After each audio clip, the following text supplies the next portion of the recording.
তুমি শুধু আমারই হবে। প্রিয় দর্শক, প্র্যাঙ্কিং টিমের জনপ্রিয় অ্যাক্টর সাকিব সিদ্দিককে তো আপনারা সকলেই চেনেন, কিন্তু আপনারা কি জানেন সাকিব সিদ্দিকের মাকে?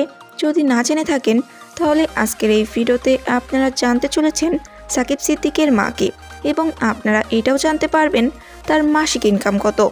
সেজন্য অবশ্যই এই ভিডিওতে একটি লাইক দিয়ে এবং চ্যানেলটি সাবস্ক্রাইব করে সম্পূর্ণ ভিডিও মনোযোগ সহকারে দেখতে থাকুন। সাকিব সিদ্দিক 2001 সালে চট্টগ্রাম জেলায় জন্মগ্রহণ করেন। তার বর্তমান বয়স 24 বছর। তার উচ্চতা 5 ফুট 6 ইঞ্চি এবং ওজন 60 কেজির মতো।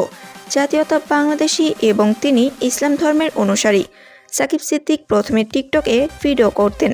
এরপরে 2022 সালে ড্রামা এন্টারটেইনমেন্ট ইউটিউব চ্যানেলে মুক্তিপ্রাপ্ত সুন্দরী হয়ে বিপদে পড়েছি নাটকটি প্রচুর জনপ্রিয়তা পায়।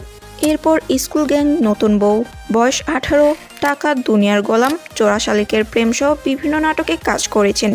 তিনি প্রতি মাসে প্রায় 8 থেকে 9টি নাটকে কাজ করে থাকেন এবং প্রত্যেকটি নাটকের জন্য প্রায় 30 থেকে 40 হাজার টাকা নিয়ে থাকেন। সেই হিসেবে তার মাসিক ইনকাম প্রায় 2.5 থেকে 3 লক্ষ টাকা। তো প্রিয় দর্শক, আপনারা এতক্ষণে সাকিব সিদ্দিকের সম্পর্কে অনেক কিছুই জেনেছেন, কিন্তু আপনারা হয়তো ভাবছেন সাকিব সিদ্দিকের মাকে।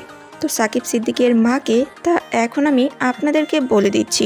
গুগলের তথ্য অনুযায়ী সাকিব সিদ্দিকের মায়ের নাম হচ্ছে পূর্ণিমা, যিনি এক সময় অনেক বেশি জনপ্রিয় ছিলেন। তো প্রিয় দর্শক, এই ছিল আজকের ভিডিওটি ভালো লাগলে অবশ্যই লাইক এবং সাবস্ক্রাইব করবেন। দেখা হচ্ছে পরবর্তী কোনো নতুন ভিডিওতে। আল্লাহ হাফেজ।